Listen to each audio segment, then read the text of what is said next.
मुख्यमंत्र्यांवर काम मला बोललो ना आता, अरे बोललो आता.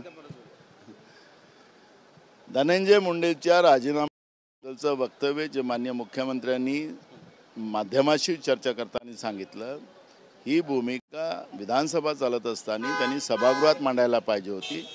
याचाच अर्थ सभागृहाचा अवमान त्यांनी केलेला आहे आणि म्हणून त्यांच्यावर तो हक्कभंग येतो आहे आणि उद्या विरोधी पक्षनेत्यांच्या वतीनं तो मांडण्यात येईल. विरोधी पक्ष नेत्यांच्या वतीनं तुम्ही म्हणताय, पण कशा पद्धतीनं हे सगळं प्रकरण पुढे नेलं जाईल आणि भूमिका नेमकी काय असणार?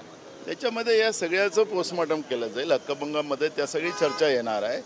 कारण की जे उत्तर मुख्यमंत्र्यांनी नागपूरच्या अधिवेशनात दिलेलं होतं आणि ही सगळी माहिती त्यांनी लपवलेली होती, त्याच्यामुळे सभागृहाची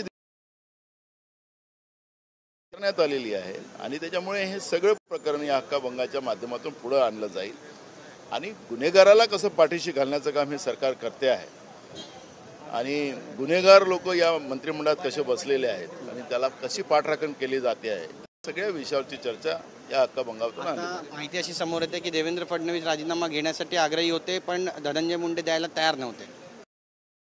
सगळे अधिकार असतात, कुठल्या मंत्र्याला केव्हा काढायचं हे मुख्यमंत्र्याकडे असते. त्याला काही त्यांनी राजीनामा दिलाच पाहिजे असं कुठलाही नियम नाही आहे. मुख्यमंत्रीच हे सरकारचा प्रमुख चेहरा असतो.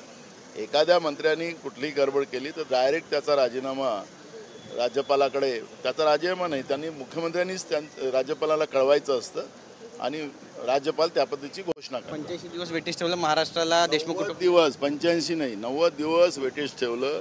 गुन्हेगाराला पाठीशी घालण्याचं काम केलं गेलेलं आहे या सरकारच्या वतीनं. हे त्याच्यात सिद्ध झालेलं आहे. नक्कीच. आणि हक्कभंग आणल्यानंतर महत्त्वाच्या काही कारवाया होतील असं वाटतं? पूर्ण येईल ना त्याच्यामध्ये. हे सगळं आता आम्हाला बोलू दिलं जात नाही. सत्ता पक्षाकडूनच गोंधळ घातला जाते, सत्ता पक्षाकडूनच सभागृह बंद केलं जाते. त्यामुळे हे सगळ्या प्रकरणाची चर्चा या निमित्तानं सभागृहात येईल. विरोधी पक्ष नेते म्हणून आपली बाजू नेमकी कोण मोर येते? त्याला काँग्रेसचा पाठिंबा आहे का? बघा आता त्यांच्याकडून जे नाव होईल त्याला पाठिंबा मी देऊ. नक्की. धन्यवाद तुमच्याशी बातचीत केल्याबद्दल. कॅमेरापर्सन गणेश राठेचा, गिरीश गायकवाड, TV9 मराठी, मुंबई. रिपोर्टर